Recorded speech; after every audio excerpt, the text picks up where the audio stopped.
Welcome back to my YouTube channel student learning Odia.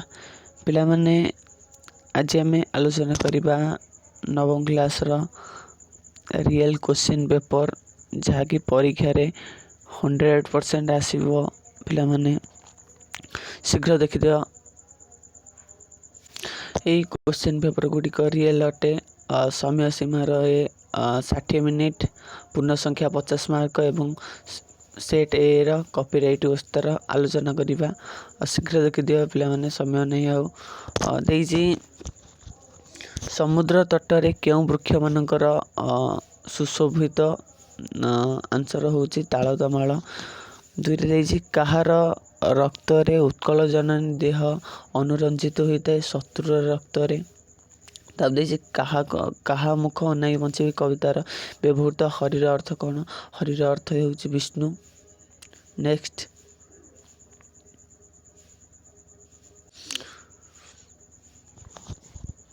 कांथरी चित्रपंती ओ भयंकर मूर्ति देखी किए भय घर पलाई जाती? आंसर होची कृष्ण। तापर देला पद्म कवितार कवि किए? कवि होती मधुसूदन राव। सूर्य पद्म मुखरे अविरत कौन ढालती? आंसर होची ज्योतिधारा। नेक्स्ट मधुसूदन राव काहाकू सर्वशोभार छद्म बोली कहिसंती? आंसर होची पद्म। कवि अनंत पट्टनायक काहाकू चिर विप्लवी बोली कहिसंती? आंसर होची पिला माने कलम को कहिसंती। काहार विप्लव सत्य शांति शिव सुंदर आशीर्वाद रे परिचालित? आंसर होची कलम।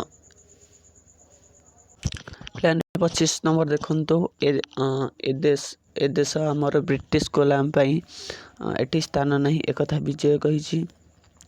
रक्त मांस शरीर केते सहिब एक कही रघुनाथ। माणित्री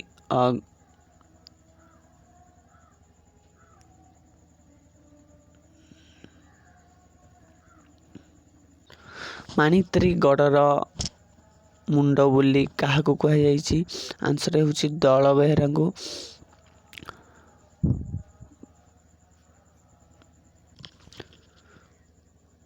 बरकंदाल दुई भाई पाखापाखि होई केउंठी बसथिले? आंसर होची आंब तोटारे। दल बेहेरा अरण्य भितरे क्यों बेसरे बसिथिले? आंसर होची बाबाजी बेसरे बसथिले। नेक्स्ट क्वेश्चन देख पिला माने नेक्स्ट क्वेश्चन कौन दे?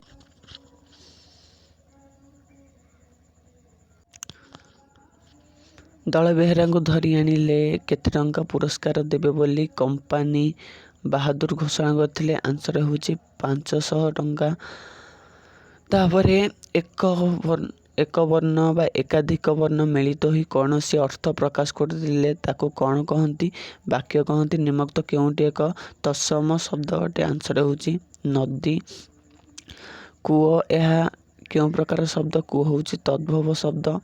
तापर देख तापर देइची निम्नलिखित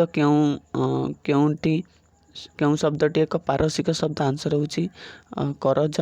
निम्नलिखित क्योंटी समर्थ दुई पदर संयोजक करे गठित हुई जुग्म शब्द अटे? आंसर होची बंधु बांधव। परस्पर सहित पूर्ण पदर शेष वर्ण एवं परवर्धर प्रथम वर्ण को कौन कहते? ताको संधि बोली कहा जाए।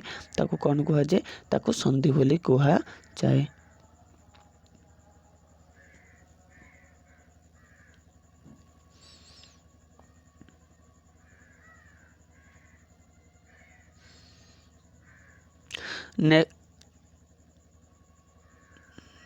नेक्स्ट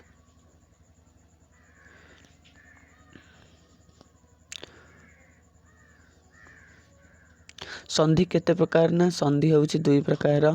राजा प्लस ऋषि आको संधि विच्छेद कले कौन हेबो?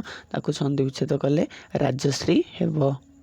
नेक्स्ट क्वेश्चन पिलाने ठीक से देखा जाऊनी मु पढ़ी दउछि पिलाने देछि बागिश एहाको संधि विच्छेद कले कौन हेबो ना बागिश को संधि विच्छेद कले पिलाने बाग युक्त ईश हेबो निम्नोक्त केउ शब्दर विसर्ग संधि होइछि ना चक्षु रोगर जो अवय पद गुड़िक धातु पूर्वरु बा धातु शब्द पूर्वरु संयुक्त होई नूतन सृष्टि करती सेगुड़ी को कौन कह जाए सेगुड़ी को पिलाने उपसर्ग बोली कह जाए।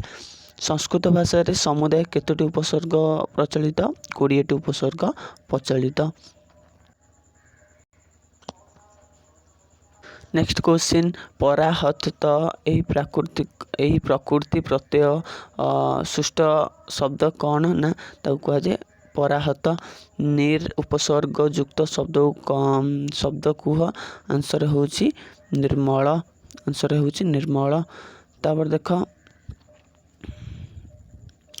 देछि निम्नोक्त केउ उपसर्ग साधारण भूषण अर्थ रे व्यवहृत होता है आंसर होउछि भूषण अर्थ रे व्यवहृत होउथिबा शब्द होउछि।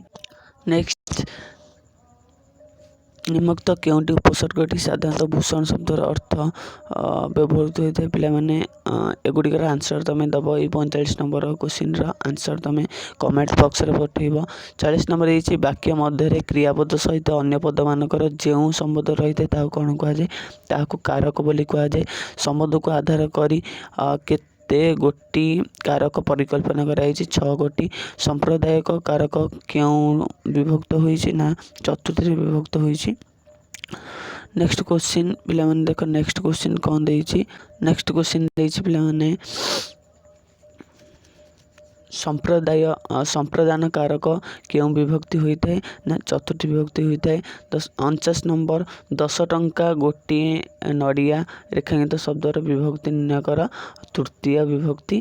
तापरे राम संगीत रे निपुण रेखांकित पद निर्णय कर पिलाने सप्तमी विभक्ति। पिलाने वीडियोटी भल लगी लाइक एवं शेयर एवं सब्सक्राइब कर पिलाने शीघ्र मोर 1K सब्सक्राइब क्लियर कर दे पिलाने। आपर पिलाने सब्जेक्टिव क्वेश्चन मु छाड़देवी सब्जेक्टिव क्वेश्चन पेपर शीघ्र देखिदेव पिलाने। यहाँ हूँ ऑब्जेक्टिव क्वेश्चन पेपर पिलाने देख